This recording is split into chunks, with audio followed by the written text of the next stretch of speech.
I'm here with Coach Mick Cronin of the Cincinnati Bearcats. Now, you, of course, lead a lot of young men. Have you talked to them about issues outside of sports or how they want to express themselves and how they should do that? Well, we talk a lot about what they need, what they're going to need to do to be successful.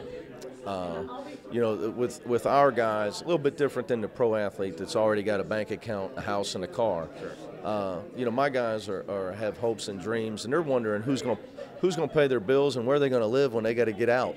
Yeah. when their senior year comes up. So we spend most of our time with our guys on what it's like to be an adult. They don't know what property tax is. You know, things of this nature, what it's like to own a home and all that goes into it. So we spent a lot of time talking about that. And as far as the social issues, they know my feelings on a lot of that stuff. We definitely talk about, within our group, we talk about, you know, our feelings on different things. And our predominant thing that I try to teach them is life isn't ever, don't ask for it to be fair. It's not going to be fair. Okay, you got to figure out how you're going to carve out your own path, knowing that you're probably not going to get a fair shake. Especially with most of my players being African American, let's be honest about where we're at, what we need to do, what we need to overcome, what you guys in particular are going to need to overcome to have success in your life. So I'm extremely honest with them about it. Now I'm here with Houston coach Kelvin Sampson. Obviously, in today's day and age, we've seen African American athletes be more outspoken about social justice issues. What's been your approach to guiding these young men and also allowing them to express whatever feelings they have about injustice going on in society? You know, when I was in college, one of my heroes was Thurgood Marshall. And I tell our kids the story about Thurgood Marshall and NAACP and Brown versus the Board of Education, Thurgood Marshall's role in that. I told them about Charlie Scott, the first African-American basketball player at the University of North Carolina, one of the first in the ACC. I told them about the sit-ins, racial inequality, civil rights movement of the 60s because I lived all that. I talked to him about Martin Luther King and the hope that he gave a lot of people and the sacrifice a lot of people made. So I want our guys to see what's going on in America and voice their opinion, talk about it. I love talking about it. I love educating them. I love telling them to get on the internet and look up this guy or that guy and see the role that he made in the civil rights movement and think about where you came from and the people that came before you.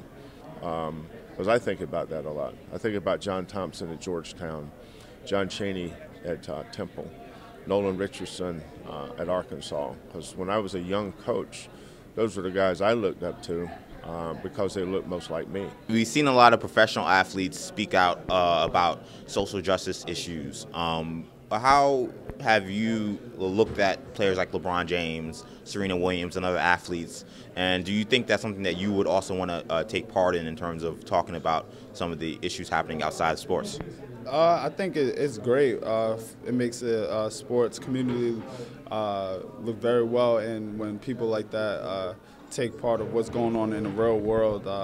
And I think you kind of just have to appreciate people like LeBron James, Serena Williams, who are kind of using their platform to spread justice, equality all over the world. So, and most definitely, if I was in a situation where my voice would weigh on people's opinions, most definitely I would speak out for people who were being treated unjust. For us, just being proactive.